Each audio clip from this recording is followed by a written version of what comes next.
Fundamentals of Prosperity by Roger Babson. Forward.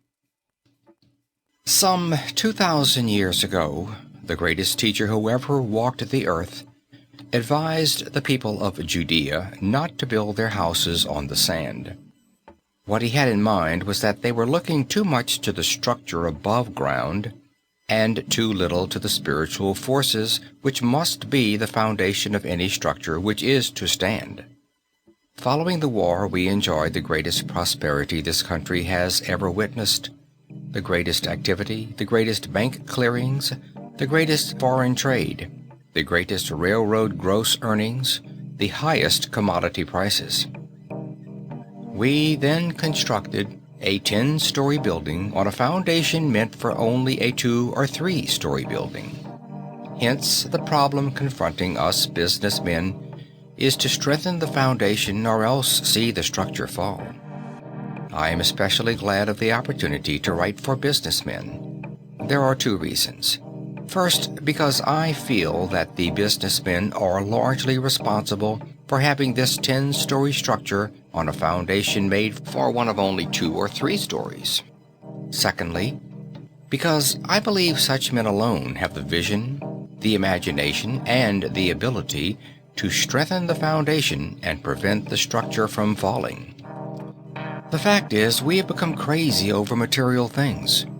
We are looking only at the structure above ground. We are trying to get more smoke from the chimney. We are looking at space instead of service, at profits instead of volume. With our eyes focused on the structure above ground, we have lost sight of those human resources, thrift, imagination, integrity, vision, and faith, which make the structure possible. I feel that only by the businessmen can this foundation be strengthened before the inevitable fall comes.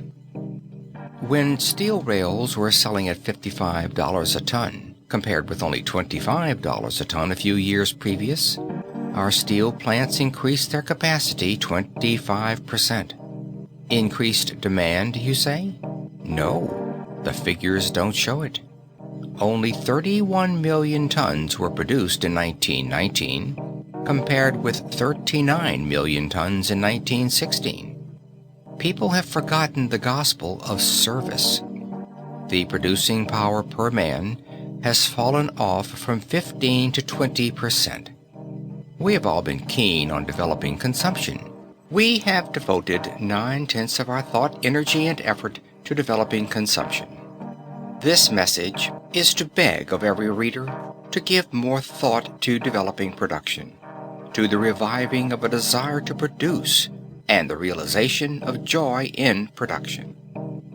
We are spending millions and millions in every city to develop the goodwill of customers, to develop in customers a desire to buy. This is all well and good, but we can't continue to go in one direction indefinitely. We cannot always get steam out of the boiler without feeding the furnace.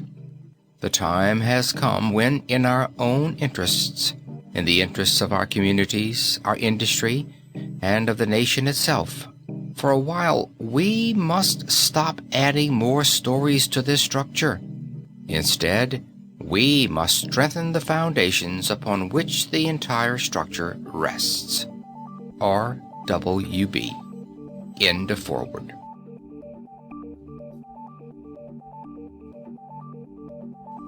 Chapter 1. Honesty or Steel Doors. While 51% of the people have their eyes on the goal of integrity, our investments are secure. But with 51% of them headed in the wrong direction, our investments are valueless. The first fundamental of prosperity is integrity. While on a recent visit to Chicago, I was taken by the president of one of the largest banks to see his new safety deposit vaults. He described these, as bank presidents will, as the largest and most marvelous vaults in the city. He expatiated on the heavy steel doors and the various electrical and mechanical contrivances which protect the stocks and bonds deposited in the institution. While at the bank, a person came in to rent a box. He made the arrangements for the box, and a box was handed to him. In it, he deposited some stocks and bonds which he took from his pocket. Then the clerk, who had charge of the vaults, went to a rack on the wall and took out a key and gave it to the man who had rented the box. Then the man put the box into one of the little steel compartments, shut the door, and turned the key. He then went away feeling perfectly secure on account of those steel doors and various mechanical and electrical contrivances existing to protect his wealth. I did not wish to give him a sleepless night, so I said nothing, but I couldn't help thinking how easy it would have been for that poorly paid, hump-backed clerk to make a duplicate of that key before he delivered it to the renter of that box. With such a duplicate, the clerk could have made that man penniless within a few minutes after he had left the building. The great steel door and the electrical and mechanical contrivances would have been absolutely valueless. Of course, the point I am making is that the real security which that great bank in Chicago had to offer its clientele lay not in the massive stone columns in front of its structure, nor in the heavy steel doors, nor the electrical and mechanical contrivances. The real strength of that institution rested in the honesty, the absolute integrity of its clerks.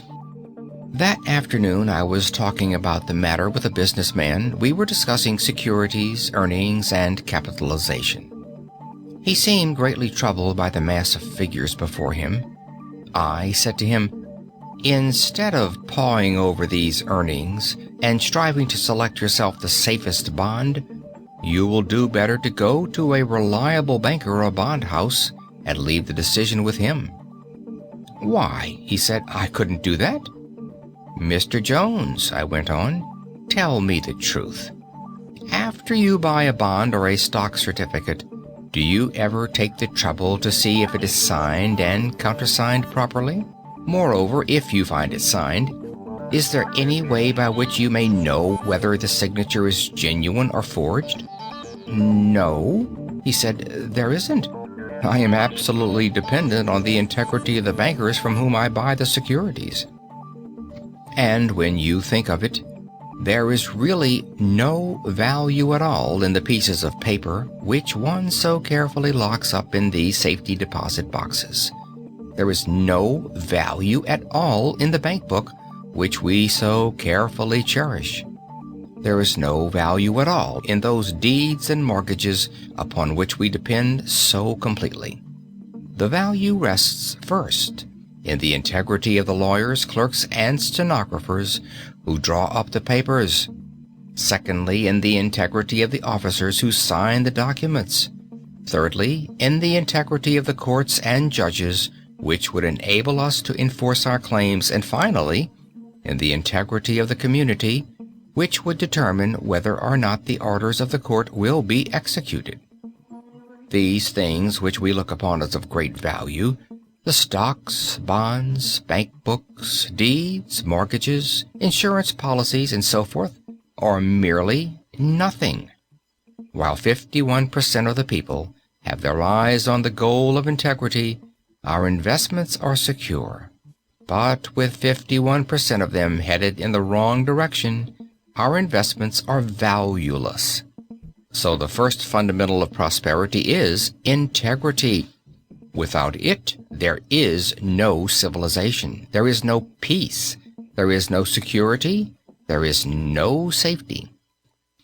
Mind you also that this applies just as much to the man who is working for wages as to the capitalist and every owner of property. Integrity, however, is very much broader than the above illustration would indicate. Integrity applies to many more things than to money. Integrity requires the seeking after as well as the dispensing of truth. It was this desire for truth which founded our educational institutions, our sciences, and our arts. All the great professions, from medicine to engineering, rest upon this spirit of integrity. Only as they so rest can they prosper or even survive. Integrity is the mother of knowledge. The desire for truth is the basis of all learning, the value of all experience, and the reason for all study and investigation. Without integrity as a basis, our entire educational system would fall to the ground. All newspapers and magazines would become sources of great danger, and the publication of books would have to be suppressed. Our whole civilization rests upon the assumption that people are honest. With this confidence shaken, the structure falls. And it should fall, for unless truth be taught, the nation would be much better off without its schools, newspapers, books, and professions. Better have no gun at all than one aimed at yourself. The cornerstone of prosperity is the stone of integrity. End of chapter 1.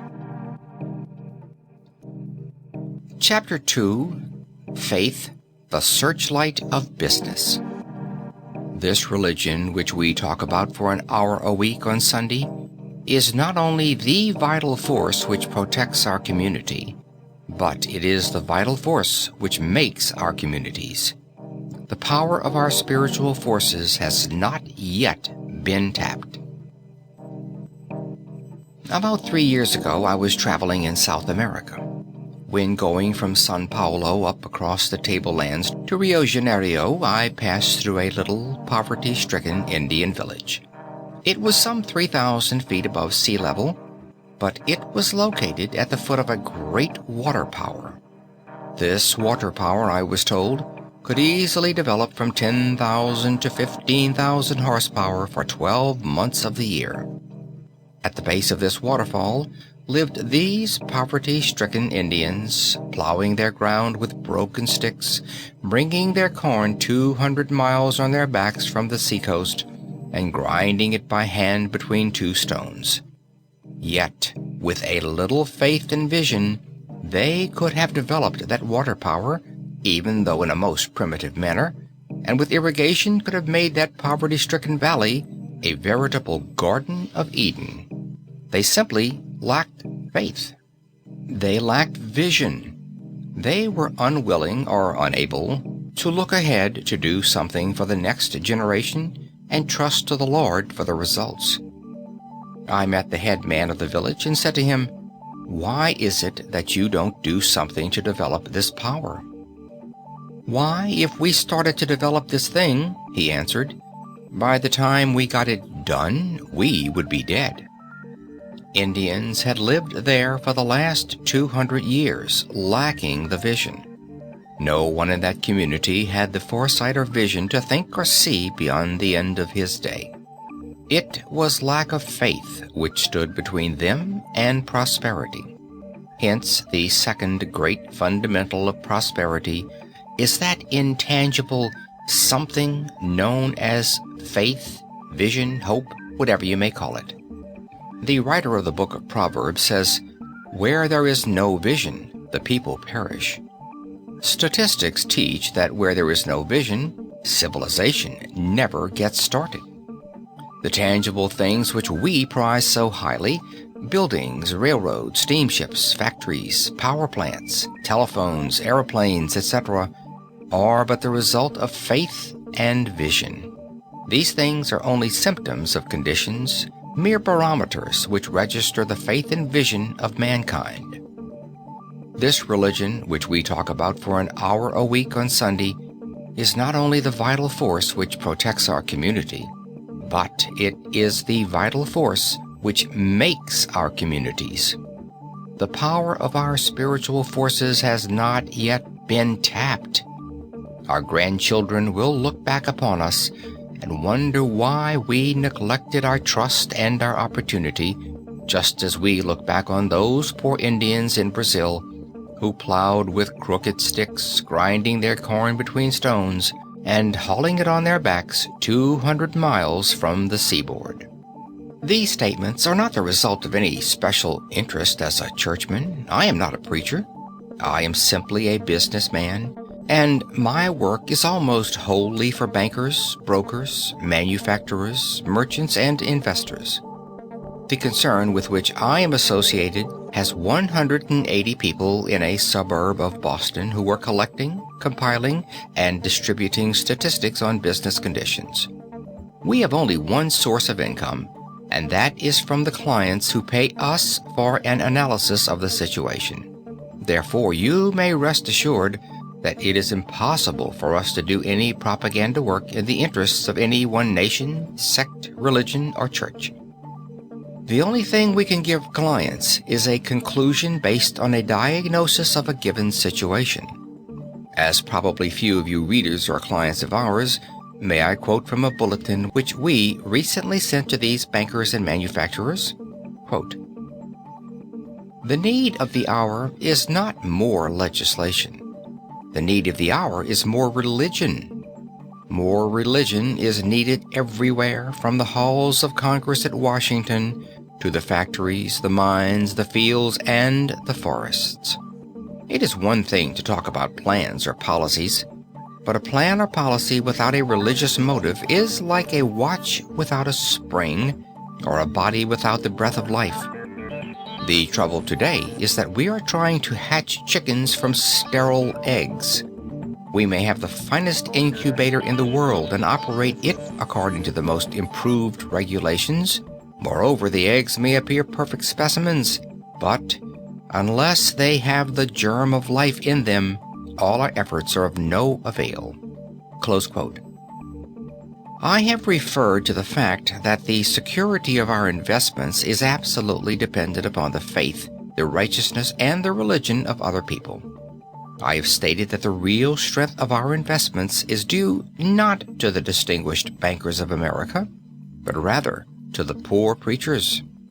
I now go farther than that, and say that the development of the country as a whole is due to this something, this indescribable something, this combination of faith, thrift, industry, initiative, integrity, and vision which these preachers have developed in their communities.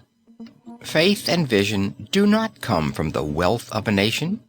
It's the faith and vision which produce the wealth. The wealth of a country does not depend on its raw materials.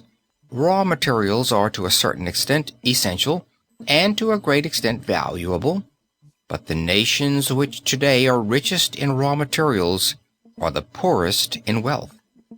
Even when considering one country, the United States, the principle holds true. The coal and iron and copper have been here in this country for thousands of years, but only within the last 50 years have they been used. Water powers exist even today absolutely unharnessed. Look the whole world over, and there has been no increase in raw materials. There existed 1,000 years ago more raw materials than we have today, but we then lacked men with vision and the faith to take that coal out of the ground, to harness the water powers, to build the railroads, and to do other things worthwhile. So I say, the second great fundamental of prosperity is faith. End of chapter 2. Chapter 3. Industry versus opportunity. Industry is the mother of invention. Struggle, sacrifice, and burning midnight oil have produced the cotton gin, the sewing machine, the printing press, the steam engine, the electric motor, the telephone, the incandescent lamp, and the other great inventions of civilization. Some religious enthusiasts think only of the lilies of the fields and forget the parable of the talents. A few years ago, I was employed by one of the largest publishing houses in the country to make a study of America's captains of industry. The real purpose of the study was to discover some industry or some man that could be helped greatly through national advertising. In connection with that study of those captains of industry, I tabulated their ancestry. These were the 70 greatest manufacturers, merchants, and railroad builders, the leading men who have made America by developing the fields, the forests, the mines, and the industries. What did I find? I found that only 5% of these captains of industry are the sons of bankers. Only 10% of them are the sons of manufacturers. 15% of them are the sons of merchants, while over 30% of them are the sons of poor preachers and farmers. Why is it that ministers' sons hold a much more important place in the industrial development of America than the sons of bankers? The ministers' sons inherit no wealth. They have no more than their share of college education. They are not especially religious as the world measures religion. In fact, there is an old saying about ministers' sons and deacons' daughters. I would be false to my reputation as a statistician to hold up these captains of industry as saintly examples for young men to follow. But the fact remains, nevertheless, that these men are creating America today. Now, what's the reason? The reason is that these men have a combination of the two traits already mentioned and a third added thereto, namely, the habit of work. They have inherited a certain rugged integrity from their mothers, and a gift of vision from their fathers which, when combined with the habit of work, forced upon them by their family's meager income, means power. Integrity is a dry seed until put in the ground of faith and allowed to grow. But faith with works is prosperity. A man may be honest and wonder why he does not get ahead. A man may have vision and still remain only a dreamer. But when integrity and vision are combined with hard work, the man prospers. It is the same with classes and nations. It has been said that genius is the author of invention. Statistics do not support this statement. The facts show that industry is the mother of invention. Struggle, sacrifice, and burning midnight oil have produced the cotton gin, the sewing machine, the printing press, the steam engine, the electric motor, the telephone, the incandescent lamp, and the other great inventions of civilization. Why is it that most of the able men in our great industries came from country districts? The reason is that the country boy is trained to work. Statistics indicate that very seldom does a child brought up in a city apartment house amount to much, while the children of well-to-do city people are seriously handicapped. The great educator of the previous generation was not the public school, but rather the wood box. Those of us parents who have not a wood box for our children to keep filled or chores for them to do are unfortunate. Run through the list of the greatest captains of industry as they come to your mind. How many of the men who are really directing the country's business gain their position through inherited wealth? You will find them astonishingly few. There is no divine right of kings in business. In fact, statistics show us that the very things which most people think of as advantages, namely wealth and not having to work, are really obstacles which are rarely surmounted. Industry and thrift are closely allied. Economic studies show clearly that 95% of the employers are employers because they systematically saved money. Any man who systematically saves money from early youth automatically becomes an employer. He may employ thousands, or he may have only 2 or 3 clerks in a country store, but nevertheless he is an employer. These same studies show that 95% of the wage workers are wage workers because they have systematically spent their money as fast as they have earned it. They, of necessity, remain wage workers. These are facts which no labor leader can disprove and which are exceedingly significant. This is especially striking when one considers that the employer often started out at the same wages and in the same community as his wage workers. The employer was naturally industrious and thrifty, while those who remain wage workers were not.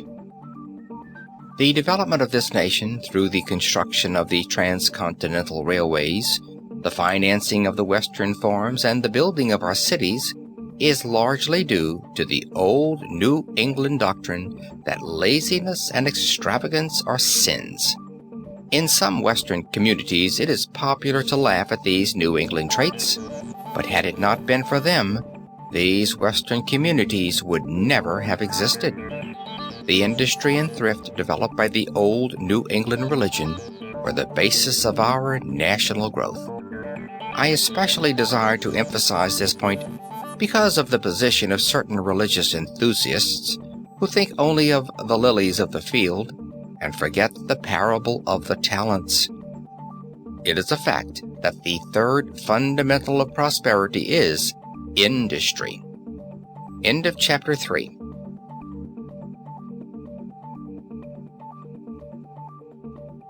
Chapter 4. Cooperation, success by helping the other fellow. Our industrial system has resulted in making many men economic eunuchs. The salvation of our cities, the salvation of our industries, and the salvation of our nation depend on discovering something which will revive in the man that desire to produce and joy in production which he had instinctively when he was a small boy. A few days ago I was present at a dinner of businessmen in Boston who were called together in order to secure some preferential freight rates for Massachusetts. The principal theme of that gathering was to boom Massachusetts at the expense of the rest of the country. At the close of the dinner, I was asked to give my opinion, and said, "Let us see how many things there are in this room that we could have were we dependent solely on Massachusetts. The chairs and furniture are from Michigan, the cotton is from Georgia, the linen from Ireland, the silver from Mexico, the glassware from Pennsylvania, the paper from Maine, the paint from Missouri, the clock from Connecticut, and so on." Finally, I got the courage to ask if there was a single thing in the room that did not originate from some state other than Massachusetts. Those men were absolutely helpless in finding a single thing. The same fact applies in a general way to every state and every home. Look about where you are sitting now. How many things are there in the room just where you are? There is a table, a chair, a shoe, a coat, a necktie, a cigar, a lampshade, a piano, a basket. For all of these, you are dependent upon others. The same fact is true when we analyze one staple like shoes, which primarily are made of leather. Where does the leather come from? Just follow that leather from the back of the steer until you buy it in the form of shoes. Think where that steer was raised and where the leather was tanned. Think of all the men engaged in the industry, from the cow punchers to the salesmen in the stores. But there is more than leather involved in shoes. There is cotton in the shoelacing and lining. There is metal in the nails and eyelets. Not only must different localities cooperate to produce a shoe, but various industries must give and take likewise. Civilization is ultimately dependent on the ability of men to cooperate. The best barometer of civilization is the desire and ability of men to cooperate. The willingness to share with others, the desire to work with others, is the great contribution which Christianity has given to the world. The effect of this new spirit is most thrilling when one considers the clothes which he has on his back, the food which he has on the table, the things which he has in the house, and thinks of the thousands of people whose labor has directly contributed toward these things. Now this clearly shows that the fourth great fundamental of prosperity is cooperation, the willingness and ability of men to cooperate, to serve one another, to help one another, to give and to take. But the teachings of Jesus along these lines have a very much broader application than when applied merely to raw materials or even manufactured products. As we can begin to prosper only when we develop into finished products the raw materials of the fields, mines, and forests, So we can become truly prosperous only as we develop the greatest of all resources, the human resources. Not only does Christianity demand that we seek to help and build up others, but our own prosperity depends thereon as well. When in Washington during the war, I had a wonderful opportunity of meeting the representatives of both labor and capital. I had some preconceived ideas on the labor question when I went to Washington, but now they are all gone. I am perfectly willing now to agree with the wage earner, to agree with the employer, to agree with both, and to agree with neither. But this one thing I am sure of, and that is that the present system doesn't work. The present system is failing in getting men to produce. By nature, man likes to produce. Our boy, as soon as he can toddle out of doors, starts instinctively to make a mud pie. When he gets a little older, he gets some boards, shingles, and nails and builds a hut. Just as soon as he gets a knife, do you have to show him how to use it? He instinctively begins to make a boat, or an arrow, or perhaps something he has never seen. Why? Because in his soul is a natural desire to produce, and an inborn joy in production. But what happens to most of these boys after they grow up? Our industrial system has resulted in almost stultifying men economically and making most of them economically non-productive. Why? I don't know. I simply say it happens, and the salvation of our industries depends on discovering something which will revive in man that desire to produce, and that joy in production which he had instinctively when he was a small boy. Increased wages will not do it.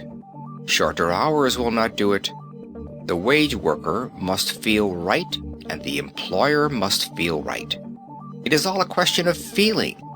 Feelings rule this world, not things. The reason that some people are not successful with collective bargaining and profit sharing and all those other plans is because they think that men act according to what they say, or according to what they learn, or according to that in which they agree. Men act according to their feelings, and good feeling is synonymous with the spirit of cooperation. One cannot exist without the other, and prosperity cannot continue without both. Hence, the fourth fundamental of prosperity is cooperation. End of Chapter 4. Chapter 5. Our Real Resources. We have gone daffy over things like steam, electricity, water power, buildings, railroads, and ships, and we have forgotten the human soul upon which all of these things depend and from which all of these things originate. Two captains of industry were standing one day on the bridge at Niagara, looking at the great falls. One man turned to the other and said, "Behold, the greatest source of undeveloped power in America."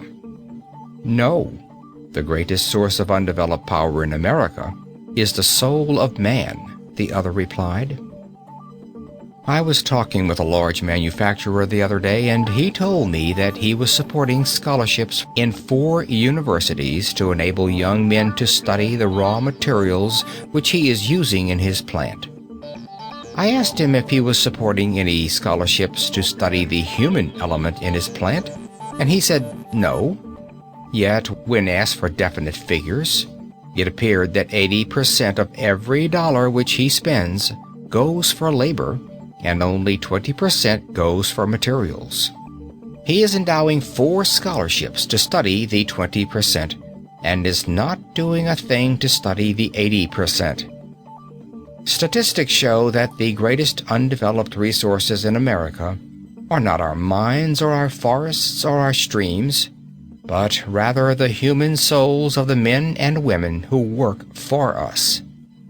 This is most significant when one resorts to statistics and learns that everything that we have Every improvement, every railroad, every ship, every building costing in excess of $5,000, every manufacturing concern employing over 20 men, yes, every newspaper and book worthwhile, has originated and been developed in the minds of less than 2% of the people.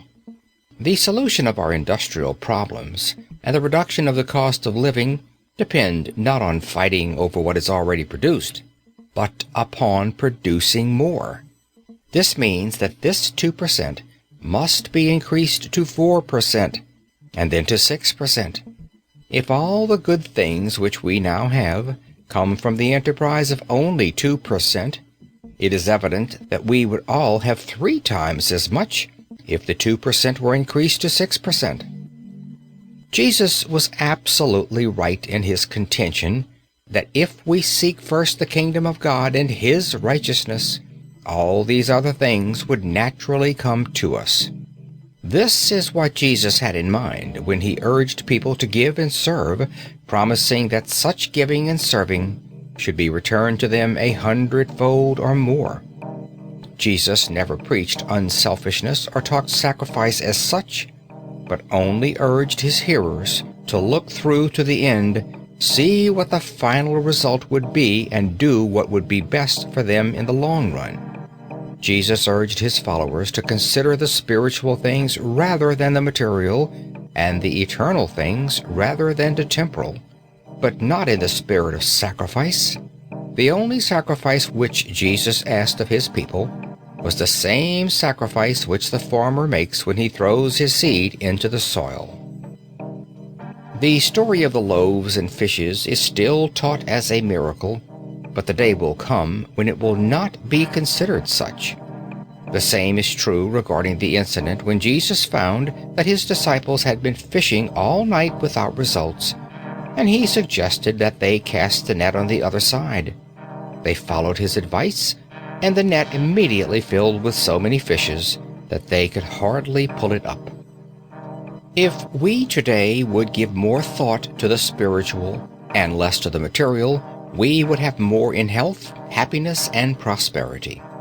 The businessman today would be far better off if, like the fishermen of Galilee, we would take Jesus' advice and cast our net on the other side. We are told that with sufficient faith, we could remove mountains. Have mountains ever been removed or tunneled without faith? The bridging of rivers, the building of railroads, the launching of steamships, and the creation of all industries are dependent on the faith of somebody. Too much credit is given both to capital and labor in the current discussions of today. The real credit for most of the things which we have is due to some human soul which supplied the faith that was the mainspring of every enterprise. Furthermore, in most instances, this human soul owes this germ of faith to some little country church with a white steeple and old-fashioned furnishings. The reason I say old-fashioned church is because our fathers were more willing to rely upon the power of faith than many of us today. What they lacked in many other ways was more than compensated by their faith in God. They got, through faith, that something which men today are trying to get through every other means.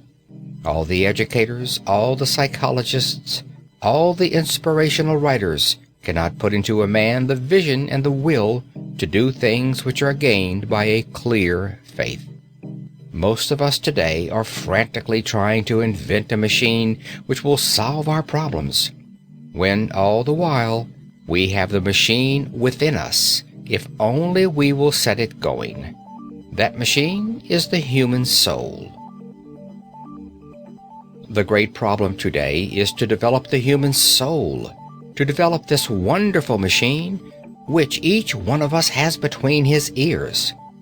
Only as this is developed can we solve our other problems. When we give as much thought to the solution of the human problem as we give to the solution of the steam problem or the electrical problem, we will have no labor problem.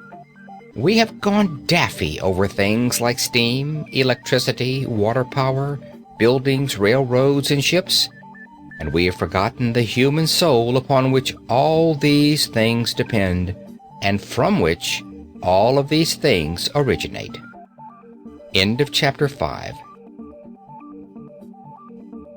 Chapter 6. Study the human soul. The first step is to give more thought and attention to people, to establish more points of contact. Let us do humanly, individually, man to man, what we are trying to do in a great big way. I was visiting the home of a famous manufacturer recently, and he took me out to his farm. He showed me his cattle. Above the head of each heifer and each cow was the pedigree. The most careful record was kept of every animal. He had a blueprint in his library at home of every one of those animals. Yet, when we began later to talk about the labor problem in his own plant, and I asked him how many of his people he knew personally, he told me, I quote his words, "Why, they are all alike to me, Mr. Babson. I don't know one from the other." Later in the evening, it was during the Christmas vacation, a young fellow drove up to the house in a fancy automobile, came in and asked for this manufacturer's only daughter in order to take her to the party. I didn't like the looks of the fellow very well. After they had gone out, I said to the father, "Who is that chap?" The father replied, "I don't know, some friend of Mary's." The father had every one of his cows blueprinted, but he didn't know the name of the man who came to get his daughter, and who didn't deliver her until 2 o'clock the next morning. That man was neglecting the human soul, both in his factory and in his home. I repeat that we have gone crazy over structures above ground. We are absolutely forgetting the greatest of our resources, the great spiritual resource upon which everything depends. How shall we develop these resources? Certainly we are not developing this great spiritual resource in the public schools. The educational system was originally founded by the church to train the children in the fundamentals of righteousness. Gradually, but constantly, we have drifted away from this goal, and today the purpose for which our schools were started has been almost entirely lost. In some states, it is now a criminal offense for a school superintendent to ask a prospective school teacher what she believes, or whether she has any religion whatever. Under these conditions, is it surprising that the spiritual resources of our children are lying dormant? Much of the prosperity of this nation is due to the family prayers which were once daily held in the homes of our fathers. To a very large extent, this custom has gone by. Whatever the arguments pro and con may be, the fact nevertheless remains that such family prayers nurtured and developed these spiritual resources to which the prosperity of the nation is due. The custom of family prayer should be revived, along with many other good New England customs, which some modern radicals may ridicule, but to which they owe all that they possess. The masses today are getting their real education from the daily newspapers. Many of these newspapers have much good material, but the great effort of the daily press is not to make producers, but rather to make consumers. The policy of the daily press is not to get people to serve, but rather to get them to buy. Not only is the larger portion of the newspapers given up to advertising, but most of this advertising is of non-essentials, if not of luxuries. With this advertising constantly before the people of the country, it is but natural that the material things should seem of greater importance. To remedy this situation is a great problem today facing the Christian businessmen of this country. What shall we do about it? The first step is to give more thought and attention to people, and to establish more points of contact. Let us do, humanly, individually, man to man, what we are trying to do in a great way. Another method to develop this human resource is to give people responsibility. Moreover, we must do so if the nation is to be truly prosperous. End of chapter 6.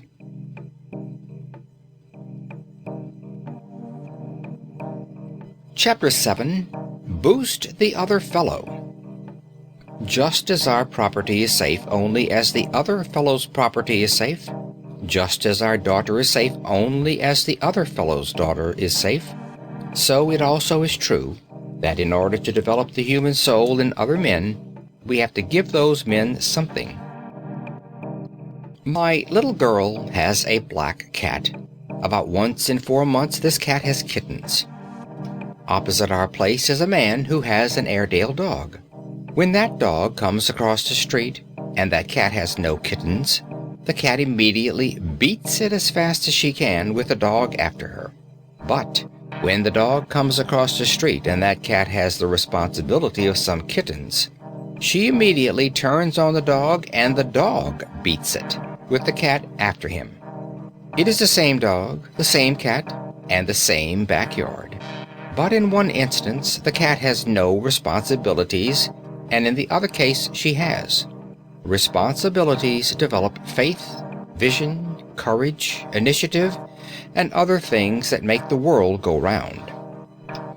Just as our property is safe only as the other fellow's property is safe, just as our daughter is safe only as the other fellow's daughter is safe, so is it also true that, in order to develop the human soul in other men, we have to give those men something.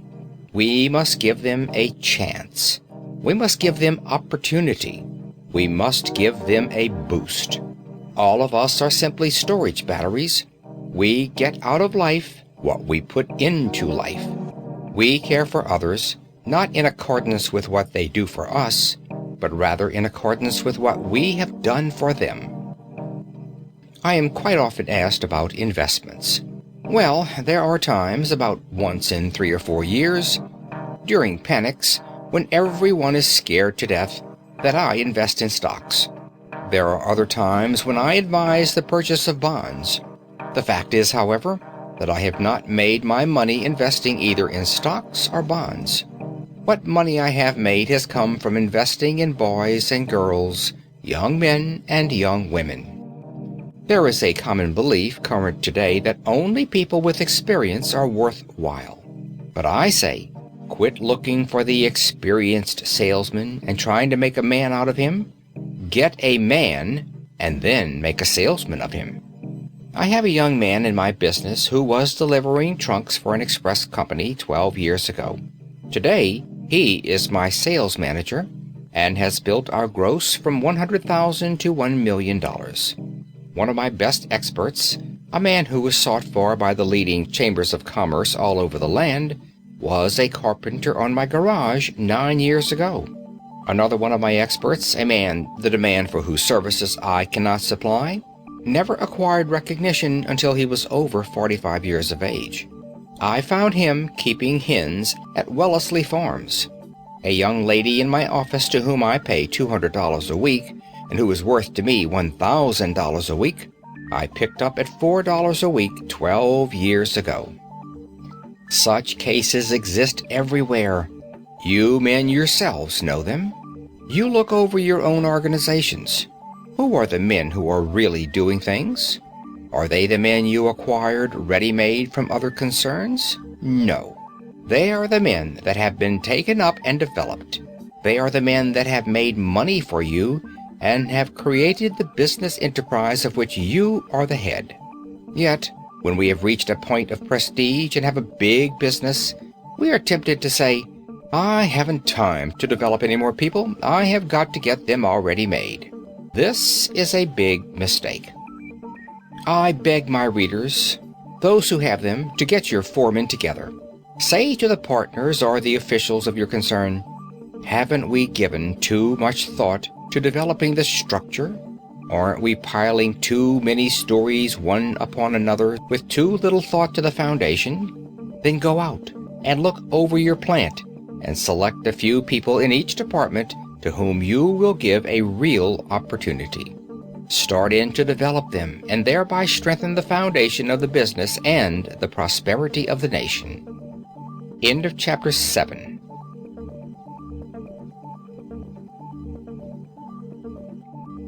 Chapter 8. What Truly Counts. The greatest resources in the world today are human resources, not resources of iron, copper, and lumber. The great need of the hour is to strengthen this human foundation, and you businessmen are the one group that can do it. When it comes to the sale of goods, the same principle applies. 80% of our sales organizations are devoted to selling to 10% of the population. We have forgotten to consider whether or not goods are needed. We only consider whether or not they are being bought. You are forgetting to establish new markets, but rather are scrambling over the markets already secured. Tremendous opportunities exist in developing new industries, in creating new communities, in relocating the center of production from one community to another community to match up with your center of consumption. We have forgotten the latent power in the human soul, in the individual, in the community, in the different parts of the country. We have forgotten those human possibilities upon which all prosperity ultimately depends. I cannot perhaps emphasize this any more than by saying that the foundation of progress is spiritual, not material. The greatest resources of the world today are human resources, not resources of iron, copper, and lumber. The great need of the hour is to strengthen this human foundation and revive in men a desire to produce and a joy in service. Businessmen are the one group that can do it. They understand the emotions, understand the importance of the intangible things. They understand how to awaken in people new motives. So my appeal is not to wait too long to revive man and awaken the soul which is slumbering today. The nation is only a mass of individuals. The true prosperity of a country depends upon the same qualities as the true prosperity of its people. As religion is necessary for the man, it is also necessary for the nation. As the soul of man needs to be developed, so also does the soul of the nation. Let me tell one more personal incident. Not long ago, I was at my Washington office spending the week. While there, a little Western Union messenger girl came in to apply for a position. It was in the afternoon, about 5:30. I was struck with the intelligence of the girl's face, and asked her 2 or 3 questions.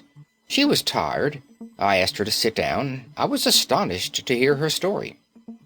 She had been born and brought up in the mountains of West Virginia, many miles from civilization. Her father and mother died when she was 4 years old. She had been living with an old grandfather and brother. When I began to talk with her, I found her to have a most remarkable acquaintance with Emerson, with Thoreau and Bernard Shaw, and with the old Eastern writers. I said to her, "How is it that you are delivering telegrams in a khaki suit and a soldier cap?" She replied, "Because I could get nothing else to do. I lived down there in the mountains just as long as I could. I had to get to the city where I could express myself and develop my finer qualities. When I got to Washington, there was nothing that I could do. They asked me if I could typewrite, but I had never seen a typewriter. Finally, after walking the streets for a while, I got a job as a Western Union messenger. I wrote Mrs. Babson and made arrangements to have the girl come to Wellesley and work for a few months with the Babson organization. I saw in her certain qualities which, if developed, should make her very useful to someone somewhere. She came to Wellesley. About a month after her arrival, I was obliged to leave on a 2-month trip, and Mrs. Babson invited her to dine the night before I left. I told her that I was going to speak while away on America's undeveloped resources. After dinner, she went to my desk and took her pen and scribbled these lines and said, "Perhaps during your talk on America's greatest undeveloped resources, you will give those men a message from a Western Union girl." These are the lines she wrote. They are by Ella Wheeler Wilcox. I gave a beggar from my little store of wealth some gold. He spent the shining ore and came again and yet again, still cold and hungry as before. I gave a thought, and through that thought of mine he found himself the man supreme, divine, fed, clothed, and crowned with blessing manifold, and now he begs no more. The mind of man is a wonderful thing, but unless the soul of a man is awakened, he must lack faith, power, originality, ambition, those vital elements which make a man a real producer.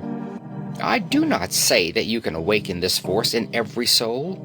If you are an employer, perhaps only a few of all your employees can be made to understand. But this much is certain. In every man or woman in whom you can loose the power of this invisible something, you will mobilize a force not only for his or her good, but for the good and perhaps the very salvation of your own business. End of Chapter 8. Chapter 9. What Figures Show. Panics are caused by spiritual causes rather than financial. Prosperity is the result of righteousness rather than of material things. The large black areas on the adjoining chart are formed by combining and plotting current figures on new buildings, crops, clearings, immigration, total foreign trade, money, failures, commodity prices, railroad earnings, stock prices, and politics in order to give a composite view of business in the United States. When Interstate Commerce reports of earnings of all United States railroads became available, January 1909, this record was substituted in place of the earnings of 10 representative roads which had been used previous to that time. Revised scales for monetary figures were also introduced in August 1912. The line XY represents the country's net gain or growth, based on the economic theory that action and reaction are equal when the two factors of time and intensity are multiplied to form an area. The sums of the areas above and below said line XY must, over sufficiently long periods of time, be equal, provided enough subjects are included, properly weighed and combined.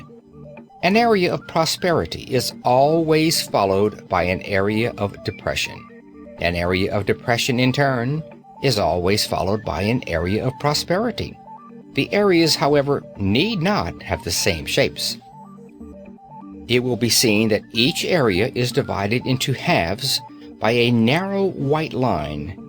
This is to emphasize the fact that the first halves of areas below the XY line are really reactions from the extravagance, inefficiency, and corruption which existed during the latter half of the preceding prosperity area. Contrariwise, the first halves of area above the XY line are really reactions from the economy, industry, and righteousness developed during the hard times just preceding. The high points of the stock market have come in the early part of the prosperity areas, and the low points have come about the beginning of the depression areas. In 1914, the war held down prices of all securities. The highest price of bonds have usually come about the end of the depression areas and high money rates, and lowest bond prices at about the end of the prosperity areas. But what causes these fluctuations in business and prices? Statistics show that panics are caused by spiritual causes rather than financial, and that prosperity is the result of righteousness rather than of material things. Hence the importance to industry and commerce of the forces already mentioned. These spiritual forces are the true fundamentals of prosperity. This in turn leads us to consider from where they come, and upon what we are to depend for their further development. The following pages will give the answer. What are the sources of these fundamentals of prosperity? Where do we get this faith, integrity, industry, cooperation, and interest in the soul of a man upon which civilization is based? As already explained, we do not get it from raw materials. We have always had the raw materials. We do not get it from education. From a statistical point of view, Germany is the best educated country in the world. It has the least illiteracy. It has the largest percent of scientific culture. No, these three fundamentals do not come from education. They do not come from the inheritance of property. I mentioned in the preceding pages the investigation we have made of leading captains of industry in America, the men who had the various greatest industries in this country. Out of this group of men, only 10% inherited their business, while only 15% received special education. This shows that the source of these qualities is from something more than wealth or education. We are striving and even slaving to lay up property for our children, when statistics clearly show that the more we lay up for them, the worse off they are going to be. If statistics demonstrate any one thing, they demonstrate that the less money we leave our children, the better off they will be, not only spiritually and physically, but also financially. When it comes to the question of education, we work and economize to give our children an education and to send our children to college. Yet, statistics show that only a small percentage of these leading businessmen are college graduates.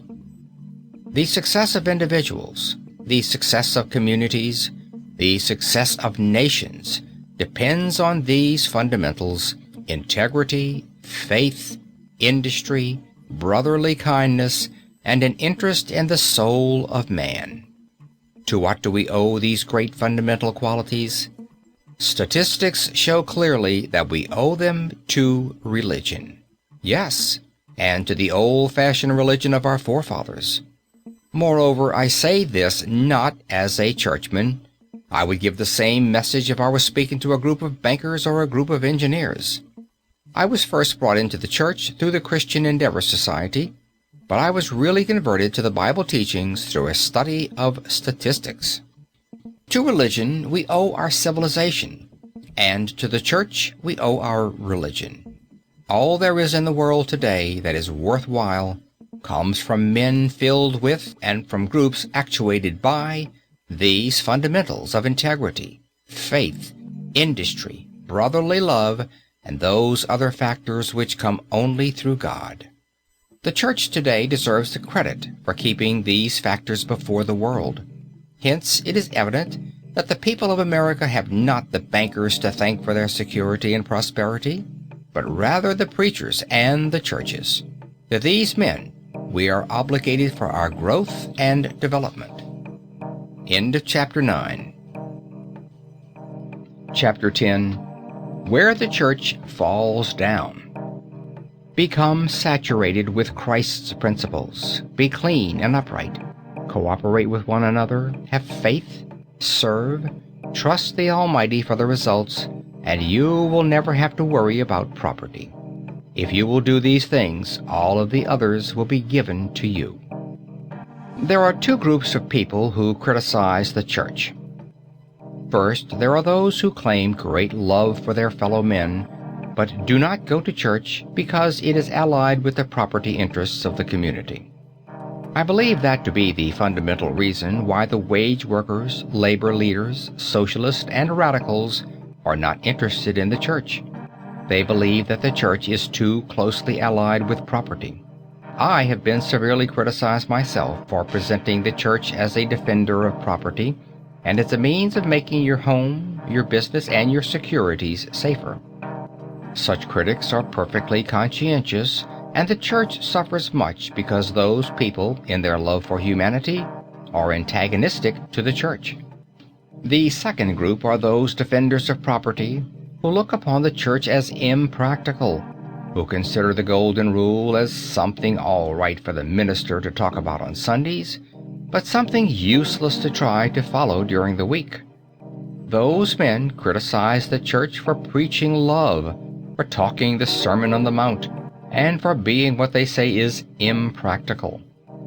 So the church suffers today by having both of these groups stand off alone. Neither of them is interested in the church, the most important organization in America. It is the church which has created America, which has developed our schools, which has created our homes, which has built our cities, which has developed our industries, which has made our hospitals, charities, and which has done everything that is worthwhile in America. Yet, today, the church is the most discarded industry of all because it has not the cooperation of either of the above groups. The radical group, which claims to be interested only in humanity and not in property, and the propertied group, which frankly says that it is primarily interested in property and not humanity. It seems that we should stop sidestepping this question. Instead, we should face it squarely and answer both of these criticisms. My answer is as follows. Jesus was not interested in property per se. There is no question but that Jesus had no interest in property. These things which look so important to us, houses, roads, taxation, buildings, fields, crops, foreign trade, ships, it is very evident were insignificant to Jesus. When any of Jesus' disciples came to him to settle some property question, he pushed them aside and said he was too busy to consider it. I am sure that if Jesus were here today, he would tell us all that we are idiots for striving so to accumulate things, building ourselves bigger houses, getting bigger bank accounts and more automobiles. Hence, when the socialist or the radical or the labor leader complains to me, I frankly admit this fact. Without doubt, the church should emphasize that property of itself is of no value, and the only things worthwhile in life are happiness and the health and the freedom which come from living an upright, simple life. On the other hand, and this point I wish to emphasize just as strongly, Jesus took the position throughout his teachings that if his disciples would simply get saturated with his fundamentals, if they would be clean and upright, if they would cooperate with one another, if they would have faith to serve and trust the Almighty for the results, they would never have to worry about property. Property would take care of itself. Jesus emphasized first that they should not think of property, but he always closed his discourses by some such statement as, "If you will do these things, all the others will be given to you." It is absolutely impossible for any individual to develop the above fundamentals of prosperity, faith, integrity, industry, and brotherly kindness, without being successful. I care not whether he is a doctor, teacher, banker, lawyer, businessman, or manufacturer. That same thing is true of groups and of nations. It is fundamental law. Whatsoever a man soweth, that shall he also reap.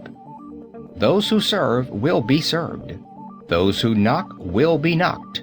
Those who boost will be boosted. We are paid in the coin that we give. We are forgiven as we forgive. If we are friendly, we will make friends. Statistics show that the church is the greatest factor in the worldly success of men, groups, and nations. Some readers may have seen a book written by Professor Carver of Harvard entitled The Religion Worth Having. In that book, the author discusses the various denominations of Christianity. Then he says, most conclusively, that the religion worth having, the religion that will survive, is the religion which produces the most. Yet this production will not come by seeking production per se, but rather by the development of these fundamental characteristics which have been described. Try as you will, you cannot separate the factor of religion from economic development. In the work conducted by my organization at Wellesley Hills, we study the trend of religious interest as closely as we do the condition of the banks or the supply of and demand for commodities. Statistics of church membership form one of the best barometers of business conditions. We have these figures charted back for the past 50 years. Whenever this line of religious interest turns downward and reaches a low level, history shows that it is time to prepare for a reaction and depression in business conditions.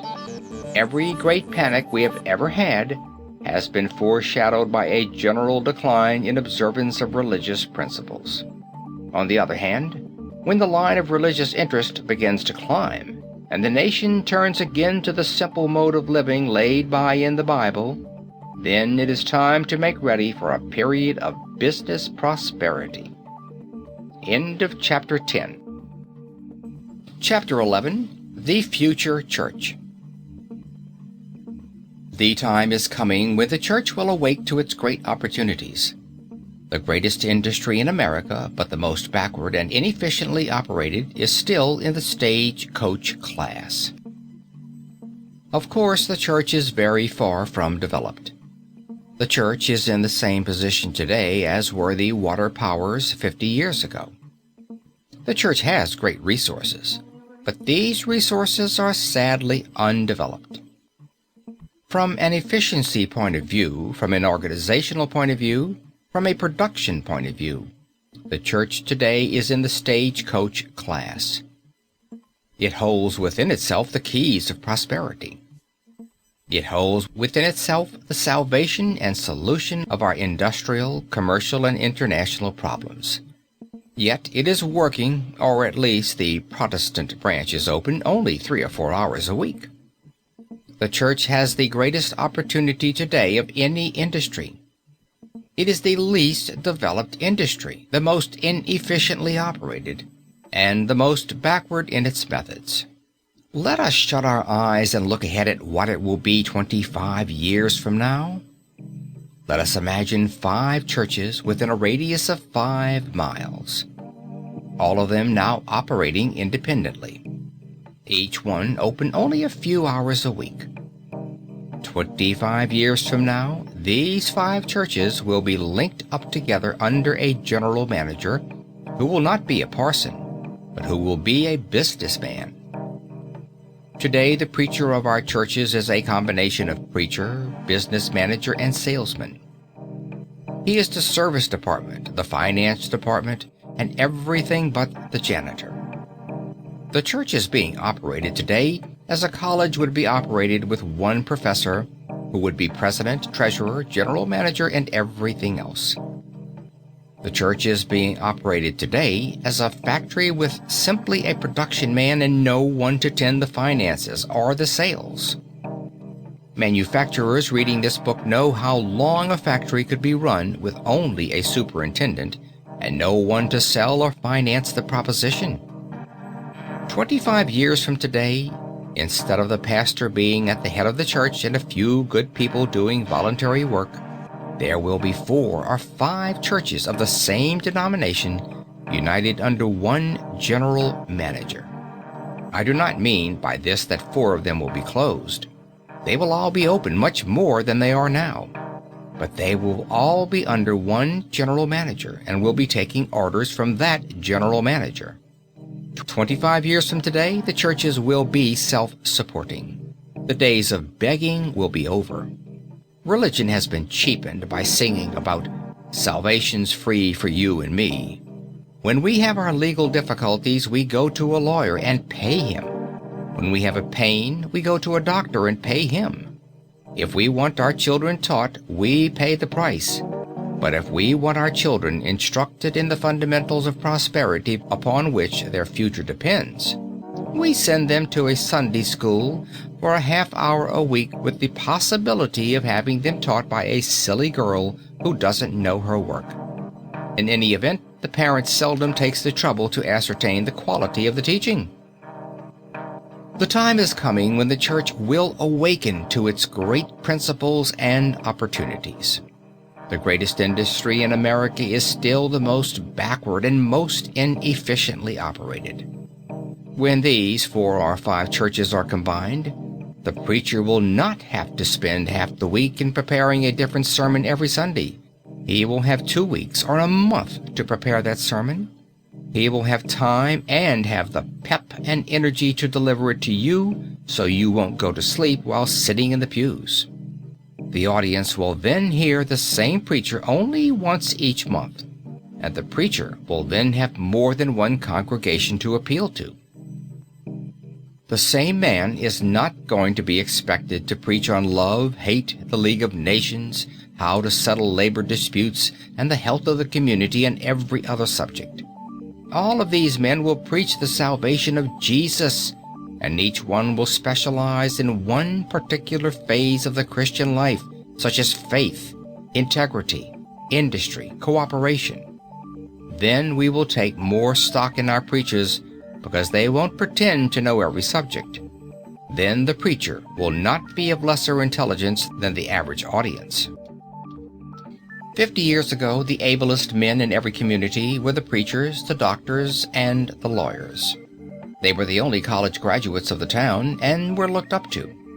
Today, while we pay our sales managers from $15,000 to $20,000 a year, and lawyers and doctors large fees, we pay our preachers only miserable salaries. It's a damnable disgrace to all of us.